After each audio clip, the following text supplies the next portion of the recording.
I really enjoy chatting with you. I mean, you bring a measure of joy to the mix, no matter what the subject matter might be, and that in itself is good. And let's take a quick minute, unless you've got a really hefty business to tell us.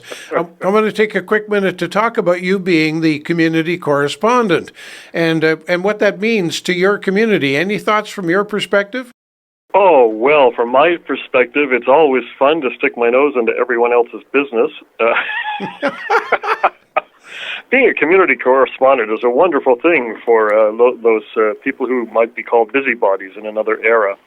But, those of us who remember the Oxford Journal, we often wax poetic about how much we miss things like May Carty's article or the Leicester News and all those sorts of things when we didn't have social media to share the very minute details of our lives with everyone, and back then it was a weekly thing to catch up.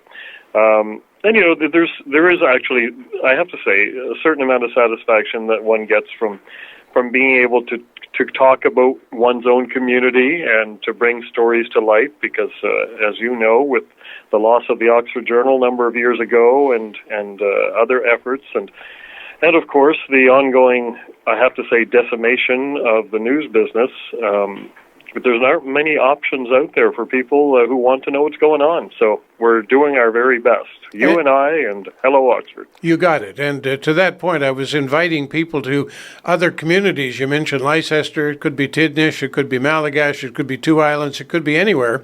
As the voice of Cumberland, we're looking for people like you to do the same thing for their communities. And I'll get as you put it, a shameless plug in there. Call me if you want to be your community's correspondent. My name is Bill, and you can reach me at 902-614-3000. And I'm serious. And we'll pay you the same we pay Mark. And he gets paid twice as much as I do. Let's just leave it at that. And now, a generous 10% bonus at Christmas time. Yeah. Now, you had a council meeting to cover last night. How'd it go? I wasn't there. But through the amazing technology that we now have available to us, I've spent the morning reviewing the video of the council meeting and the agenda notes that were also filed. So I have a pretty good grasp, I think, of what did go on. It was the monthly committee of the whole meeting, the COW meeting, when you have all of the department reports filed and very other discussions about things that have happened in the town. It was a big meeting. A lot of things were going on. I have to say that, a lot of people still don't understand how incredibly busy it is behind the scenes to keep a municipality running, especially a small town with a small budget and very overworked staff. They're not sitting there twiddling their thumbs. These people have a lot of work to do on a daily basis. And particularly this time of year, Chief Administrative Officer Linda Cloney mentioned last night this is the crunch time, the end of the general period of meetings going into the summer break shortly. Budget has been passed, and they're now implementing all of that.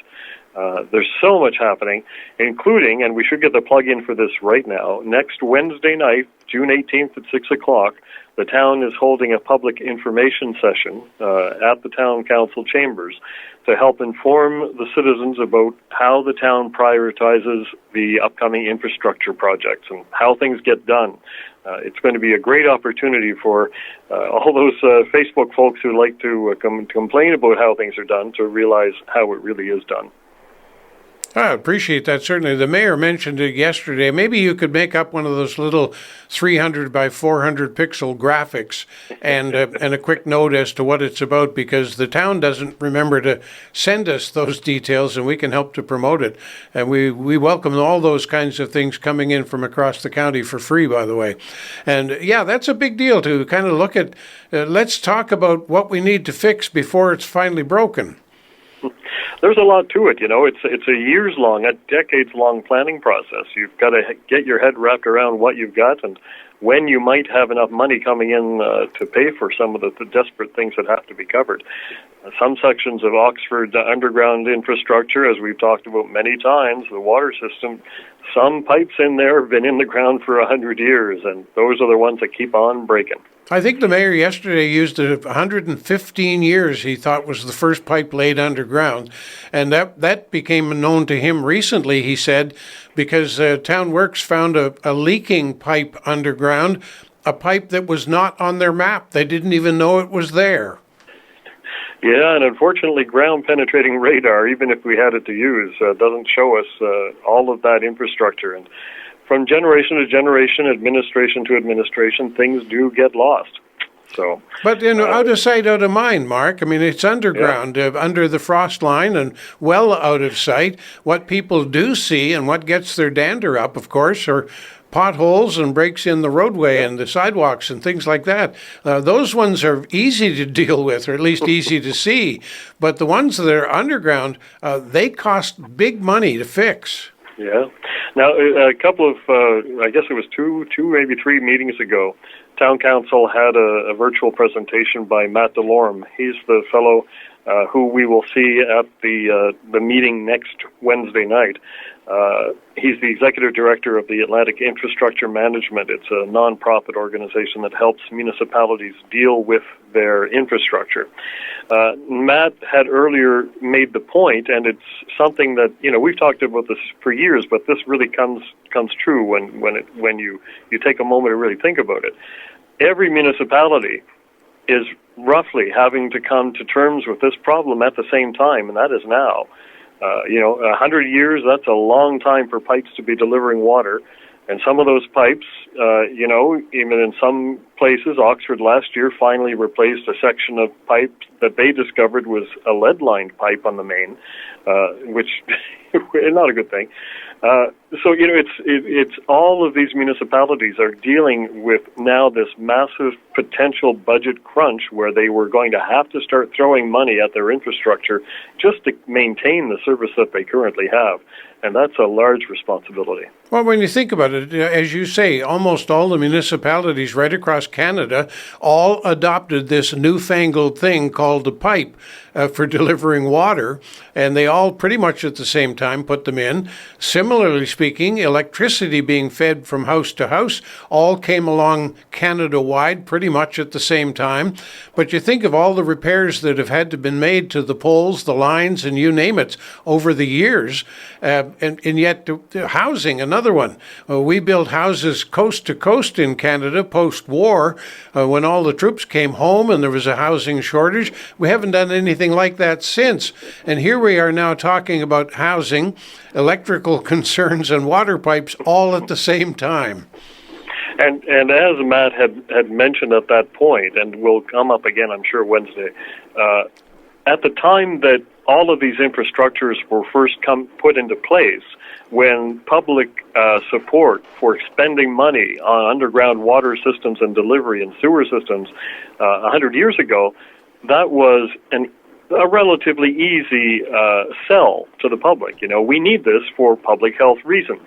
Oxford had a number of cholera epidemics prior to the installation of a water system. Children and adults died left and right. And once the water system, a potable water system, came into being, the health indicators generally improved incredibly.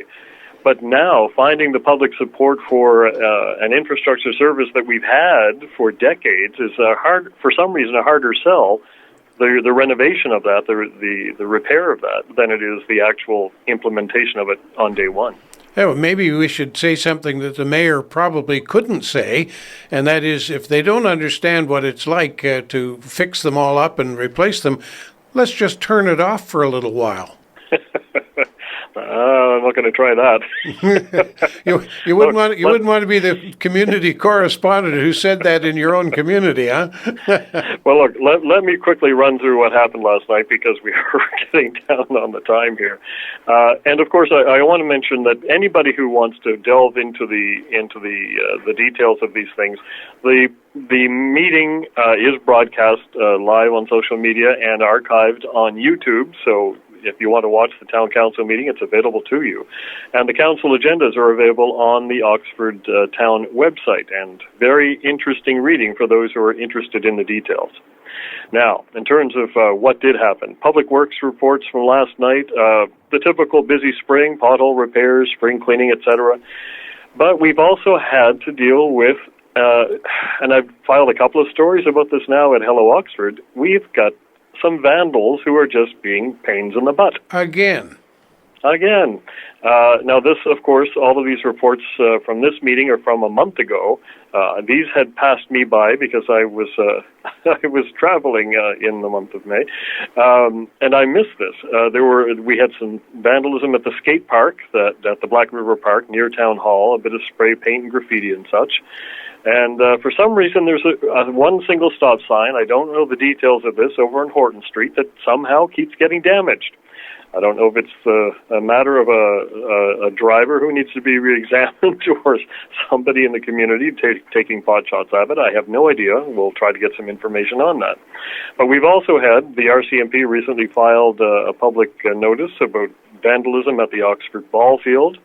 And just recently, and this is quite a disturbing thing for folks, we had our Oxford's Pride flag, which was flying on the town hall, removed from the building and thrown into Black River River. And a couple of kids found it the next day, brought it back, left it on the doorstep of the town hall. But that sort of activity, especially during Pride Month, is a particularly concerning incident in our community. I talked about that extensively on Hello Oxford, and feel free to read the report. You've got me speechless. I mean, it's quiet, nice, casual, friendly little town, and when you put all those little machinations together in one report, you begin to think there's either a bad crowd or there's one very busy person. Well, I guess the way we have to approach it is giving people the benefit of the doubt, and it's simply a matter of education and support. And I did a bit of editorializing that folks can read along about the vandalism at the ball field, particularly, where I wax on about the persistent scourge of yahoos and folks who really should know better. I'm laughing because you used to laugh at me when I opinionated, and now you're doing it too. Welcome to the club, my friend. Now, 5 minutes to kill. There's 5 minutes of airtime to fill. The fire department report. The town had 10 calls in May for the department. That's 59 to date for the year. We're on track to have another big year for our fire department. We're doing really well with staff. Fire Chief Bruce Rushton says we're currently at 25 members with a good complement of those trained and available for service. One new local firefighter has reached her level 1s. Shelley Landry is now a fully certified firefighter, so Oxford is happy to have her on board. Let me just quickly jump in. As you know, I was in the service for a number of years, but level 1 sounds like it's kind of minimum.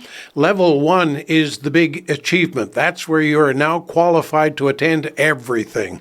Right and on. Level 2s and so on are few and far between, frankly, and they would take you into much, much deeper things. But level 1 is the goal, the main goal, and congratulations to her. Indeed. Also, we have a firefighter. I haven't gotten the name yet, but a person has returned to the community who was a firefighter with the department. Gone for 20 years. They've returned to the town and rejoined the OVFD. So more folks on hand to help us out. Truman Rushton has retired after 30 years with service in the fire department, began in Collingwood and then moved on to Oxford. He's served as captain, deputy fire chief, and fire chief, and he's hanging up and taking a well-deserved rest. All you Rushtons, you run everything, don't you? Shh! Don't let the cat out of the bag, Bill. Also, big time coming up this weekend. The Oxford Firefighters Association has their horse polls on Saturday, June 14th. That starts at noon. $5 admission, canteen service, and a 50-50 draw as a fundraiser. That's in the Oxford ball field. Quickly, how am I going to get through all of this? The Recreation Department in Oxford, headed up by our MPAL, the Municipal Physical Activity Leader, Marion Abbott. So much going on that she wasn't even available to show up at the meeting herself to present, but took the time, probably in the wee hours of the morning, to file a video report about all of the activities. She wasn't at the meeting last night because she was overseeing activities at the Oxford Arena. So much happening in Oxford. You'll have to go online to read all the details. Suffice it to say that one of the hoppinest things, that's a new word for me, is the Oxford Capitol Theatre, which is starting to show movies again as of the 21st of this month. We will be seeing Olivia Newton-John and John Travolta in Greece.